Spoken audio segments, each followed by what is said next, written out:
Kalau tuan pergi ke Mekah, bawa jugalah sang calon. Sudah lama saya tausiah, baru inilah melepas balon. Bolak-balik tausiah. Dari mulai ujung Aceh, Pulau Sabang, sampai ke Papua Barat, di Sorong, belum pernah melepas balon. Tapi di pesantren Mau'izul Amin, amazing, luar biasa. Pertanyaannya, balon tadi jatuhnya kemana? Insya Allah balon itu jatuh ke tempat anak-anak yang sedang main. Mereka pun ikut berbahagia, insya Allah. Mama, dapat balon, senang. Balonnya dari mana? Tertulis Mau'izul Amin. Idkhalus surur fi qulubil mu'minin. Menyenangkan hati orang beriman. Kami nggak senang hari ini Pak Ustadz. Kami mau dengar tausiah tapi kami kepanasan. Aku juga. Tapi Ustadz kan pakai tenda. Memang pakai tenda, tapi mataharinya masih miring. Ustadz Somad enak di atas, kami di bawah nggak ada karpetnya. Ustadz di atas pakai karpet. Kau sangka aku enak di atas? Karpetnya basah. Kena hujan. Terkadang kita selalu melihat orang lain dapat nikmat, kata dia enak. Sama seperti orang yang sedang membajak sawah di tepi tol. Apa kata orang yang sedang membajak sawah? Oh, enaknya jadi orang kaya, naik mobil mewah. Padahal yang di dalam mobil nangis. Kenapa? Kredit belum lunas. Apa kata orang yang ada di dalam mobil yang mewah di jalan tol melesat? Apa kata dia? Enaknya jadi petani. Istrinya datang bawa rantang nasi siang jam 12. Duduk bersama anak, makan lahap. Yummy. Jadi sebenarnya nikmat itu adalah mensyukuri apa yang kita miliki. Betul? Seperti lagu nikmati alfat adanya. Ustadz Somad mentang-mentang tadi naik mobil mewah, bukan punya saya. Mentang-mentang mobilnya mahal, Ustadz naik ke atas melambai. Kalau nanti di dalam dibilang sombong, kacanya nggak dibuka, hitam 100%, nggak mau nyapa orang. Apa nih Ustaz Somad katanya mengajarkan kita mesti rendah hati menyapa orang. Itu tadi makanya dibuka katanya kami naik ke atas. Baru beli mobil mewah, begitu buka nggak tahu cara nutupnya. Hujan, banjir. Jamaah yang dimuliakan Allah Subhanahu wa taala, kebersamaan kita ini insya Allah kebersamaan yang menurunkan rahmat Allah Subhanahu wa taala. Majtama'a qaumun, sekelompok orang berkumpul, yatsluna kitab Allah, membaca ayat suci kitab Allah. Apakah kita hari ini sudah berkumpul? Sudah. Apakah ada yang membaca ayat suci kitab Allah? Ada. Qorinya luar biasa. Juara di Makkah biasa, juara di Madinah biasa, juara di Maroko biasa. Tapi qori kita tadi juara di Amsterdam. Amsterdam, Leiden, Belanda yang menjajah kita 350 tahun. Ternyata di sana ada musabaqah tilawatil Quran. Begitu pahlawan bangsa kita berteriak, Allahu Akbar, Belanda pun pulang pontang-panting ke Amsterdam. Yang tinggal di negeri kita tinggal satu, terong Belanda. Hari ini kita bertemu dengan qari yang menang, juara. Mudah-mudahan saudara kita di Belanda dapat hidayah masuk Islam semuanya. Bersyahadat asyhadu an la ilaha illallah wa asyhadu anna Muhammadan Rasulullah, yang akan mengajar mereka belajar Islam. Rukun salat ada 13, belajar akidah, wujud qidam baqa, mukhalafatul awadisi, wujud qidam baqa, mukhalafatul awadisi, qiyamuhu binafsihi, wahdaniyah, qudrat iradah, yang akan mengajar Islam ke Amsterdam adalah santri alumni Pondok Pesantren Mau'izul. Amin. Kenapa? Karena mereka di sini diajarkan belajar bahasa asing. Dulu saya ketika di Maroko disuruh belajar bahasa Prancis, mengundurkan diri. Saya ngadap ke rektor. Assalamualaikum Pak Rektor. Waalaikumsalam. Saya merasa bahasa Prancis ini nggak perlu dipelajari karena di Indonesia nggak berlaku. Lebih baik lancar bahasa Madura daripada bahasa Prancis. Kalau bisa bahasa Madura, tentu harga sate bisa turun. Saya sampai hari ini bahasa Madura cuma bisa 2. Pertama pas ketemu saya, yang kedua pas mau pulang matur sekelangkong. Jamaah yang dimuliakan Allah Subhanahu wa taala, man arafa lughata qaumin amina makrahum. Siapa yang paham bahasa suatu kaum, maka dia akan selamat dari tipu daya mereka. Belajar bahasa Arab wajib. Kenapa? Karena kita baca Al-Quran pakai bahasa Arab, sholat pakai bahasa. Belum pernah saya lihat ada orang sholat pakai bahasa Indonesia.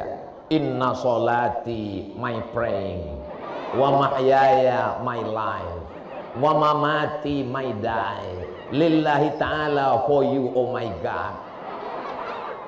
Nggak ada. Kita berdoa sholat tetap pakai bahasa Arab. Kalau ada orang bahasa asing sholat, maka sholatnya batal.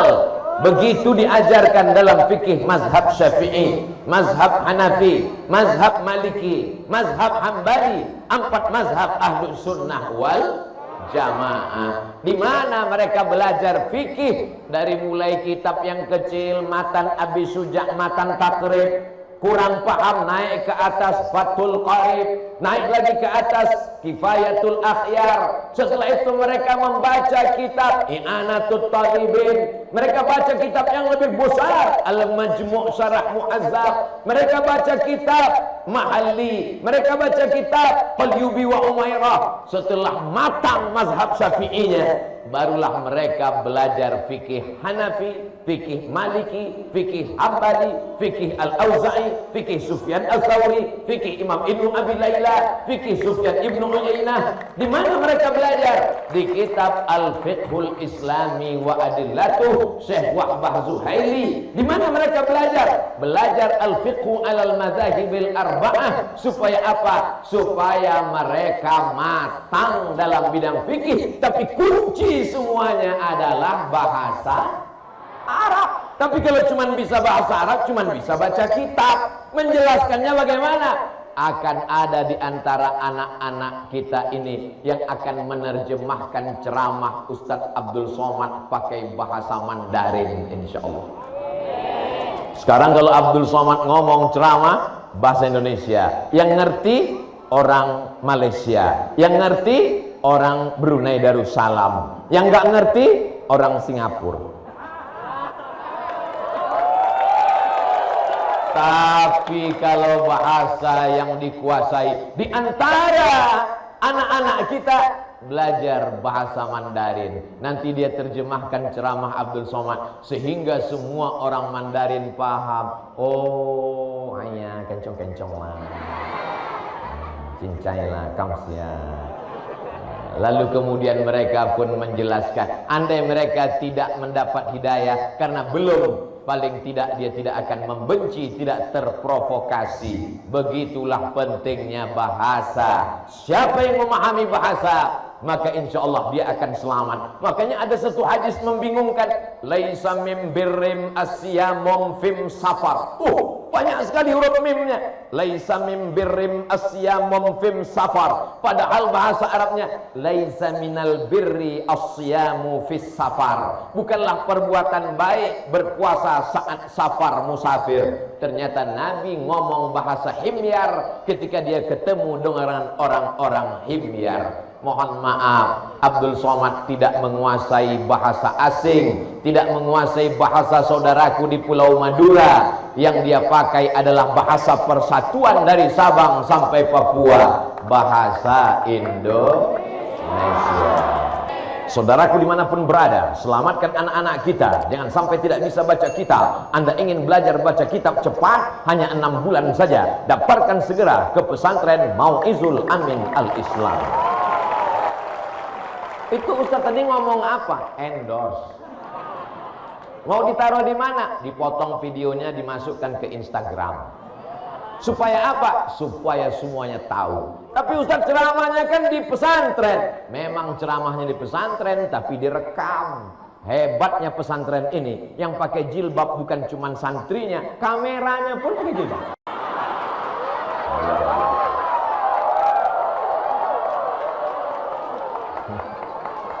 Memang betul-betul Islami.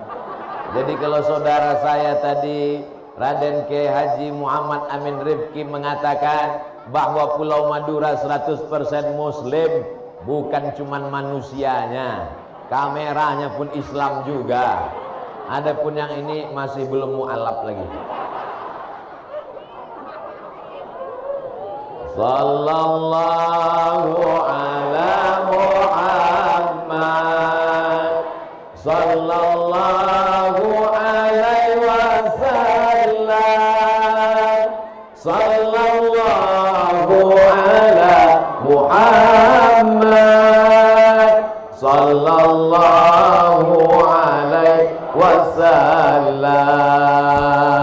Ya Nabi salam alaika, ya Rasul salam alaika, ya Habibi salam alaika, salawatullah alaika. Sekarang akidah anak-anak, benderanya boleh turun. Sekarang akidah anak-anak kita dirusak oleh liberal, betul? Sekuler, betul? Komunis, betul? Ateis, betul? Datang lagi kelompok yang lama-lama bangkit lagi sekarang. Apa dia? Khawarij, Murji'ah, Mu'tazilah, Qadariyah, Jabariyah, fitnah khalqil Quran, bermacam-macam. Kalau zaman dulu kiai bisa berkata, jangan baca kitab ini, jangan baca kitab ini, jangan belajar sama ini, jangan dengar ceramah ini. Zaman sekarang tidak bisa lagi. Kenapa? Karena mereka menyampaikan ceramahnya tidak di kamar, tidak di pesantren, tidak di mimbar. Mereka ngomongnya di mana? www.youtube.com.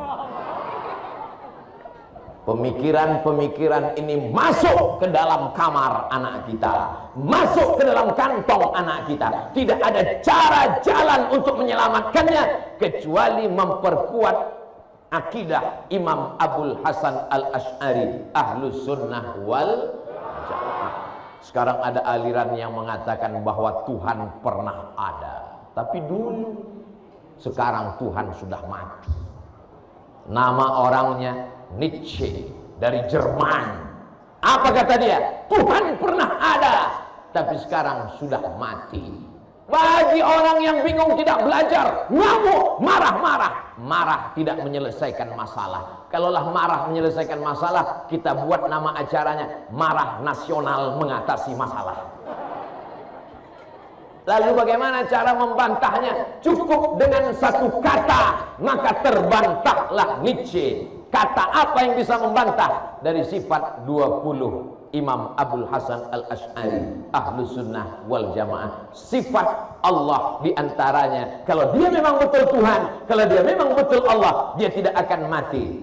Wujud, qidam, baqa. Baqa, kekal abadi. Berarti kalau mati bukan Tuhan. Kalau mati berarti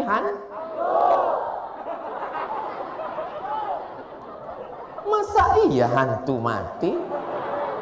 Iya Pak Ustadz, hantu itu kan berasal dari jin. Jin bisa mati apa enggak? Bisa. Kenapa mati? Karena dia punya nyawa. Semua yang bernyawa pasti akan mati. Kullu nafsin dha'iqatul. Semua akan berakhir. Yang tidak berakhir itu hanya dua. Yang pertama Allah, yang kedua hubungan kita. Ustadz Somad hubungan kita bilang nggak berakhir. Tausiah Ustadz Somad kan cuma 60 menit sesuai yang tertulis di botol 600 ml. Memang tausiahnya akan berakhir. Tapi kalau Abdul Somad pulang ke Riau selesai dari sini, semua yang hadir ini tetap mendoakan Abdul Somad. Doa mereka tidak banyak-banyak, hanya satu saja, matikan Abdul Somad husnul khotimah.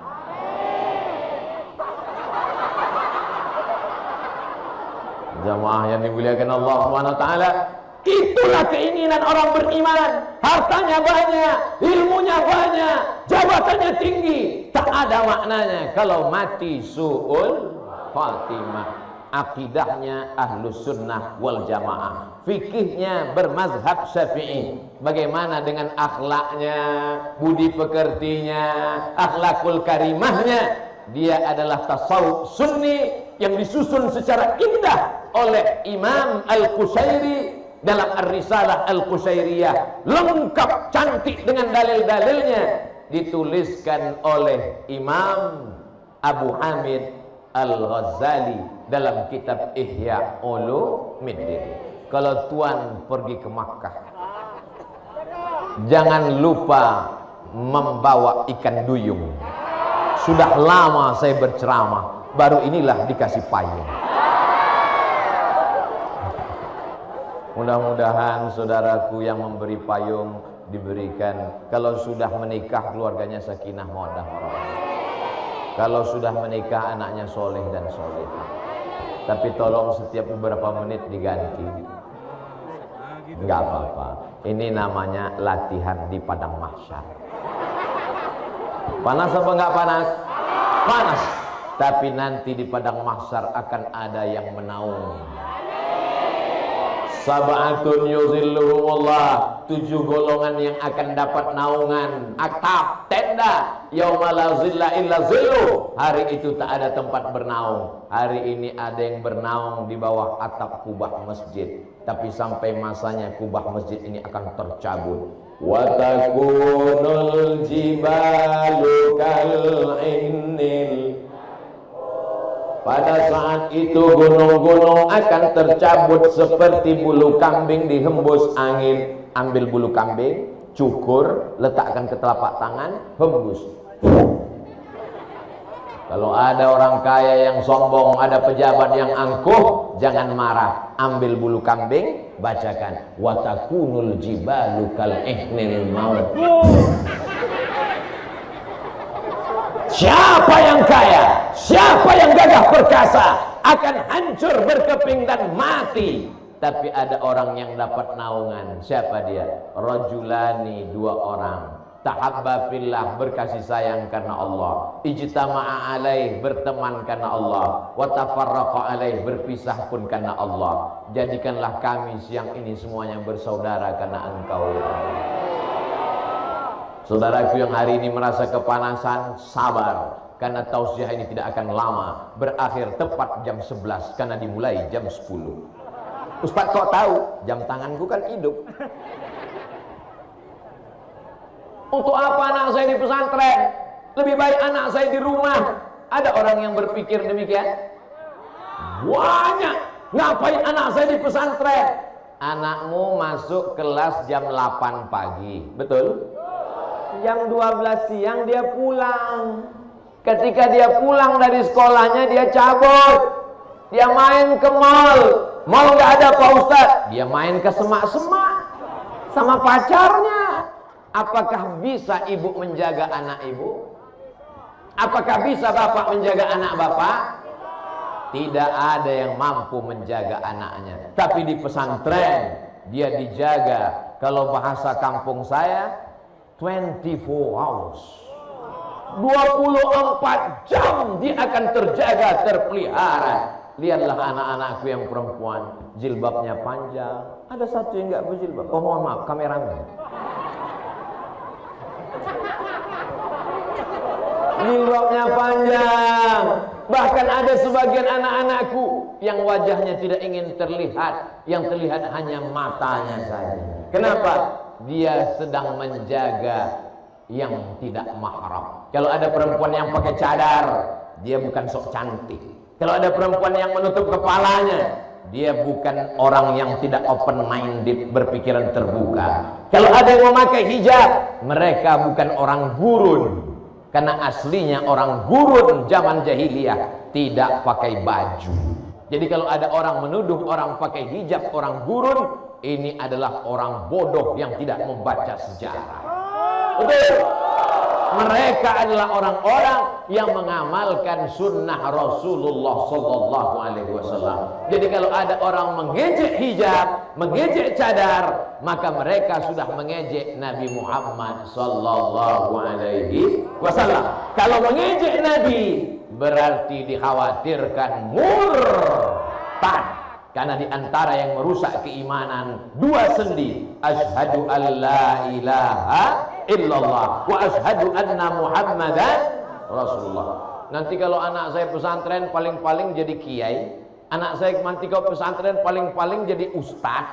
Saya nggak mau anak saya jadi ustad nanti kurus kayak Ustaz Somad.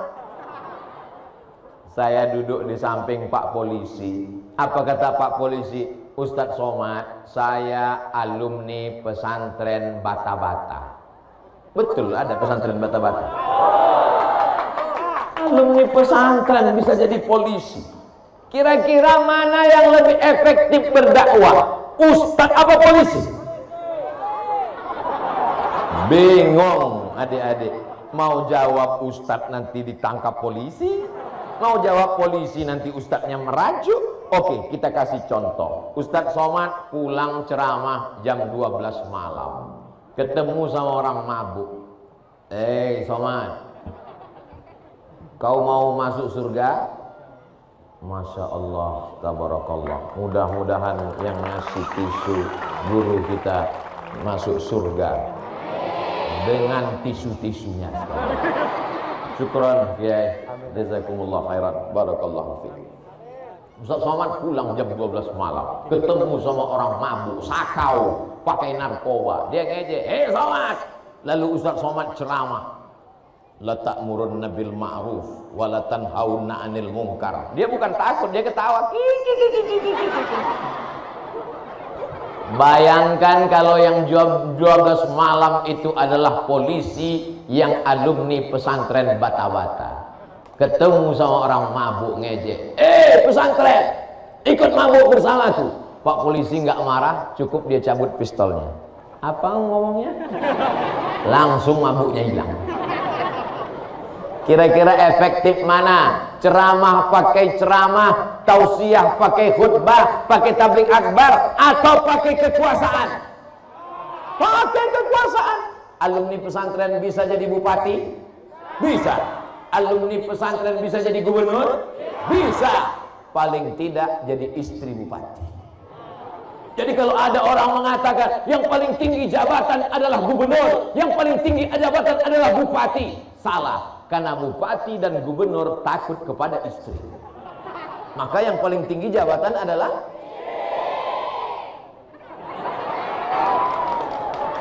kalian bukan perempuan biasa. Kalian adalah perempuan yang luar biasa. Jaga kehormatan kalian anak-anakku.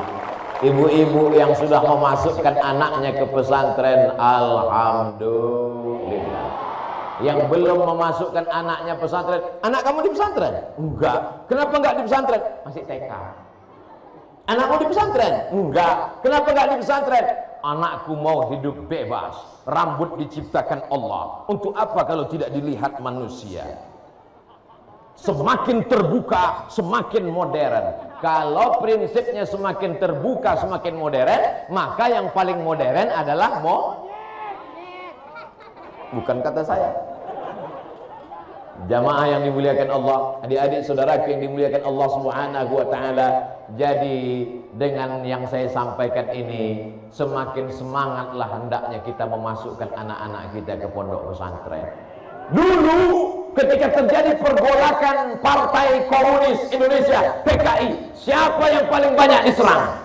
Pesantren. Siapa yang paling banyak dibunuh? Kiai. Kenapa? Karena mereka tahu yang bisa melawan aliran-aliran yang kafir, yang menjauhkan dari agama Allah, hanyalah benteng terakhirnya adalah pondok pesantren. pesantren. Alhamdulillah, saya sekarang sedang berada di pondok pesantren. Inilah benteng Ahlus Sunnah wal Jamaah. Ke kanan ibu-ibu, ke kiri bapak-bapak, ke depan campur ibu-ibu, bapak-bapak, anak-anak. Naik ke atas, Masya Allah, paling atas santri-santri. Yarfa'illahu alladhina amanu minkum walladhina utul ilma darajat. Allah mengangkat derajat orang yang beriman, orang berilmu paling tinggi. Siapa yang enggak percaya, lihatlah. Hilang. Masya Allah, tabarakallah. Ini semua akan menjadi saksi di hadapan Allah Subhanahu wa ta'ala. Allahumma salli ala Sayyidina Muhammad wa asli zalimin bizalimin wa akhrijna min bainihim salimin wa ala alihi wa sahbihi ajma'in.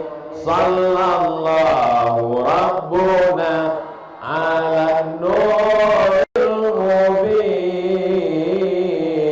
Ahmad al-Mustafa sayyidil mursalin wa ala alihi wa sahbihi ajma'in wa ala alihi wa sahbihi ajma'in.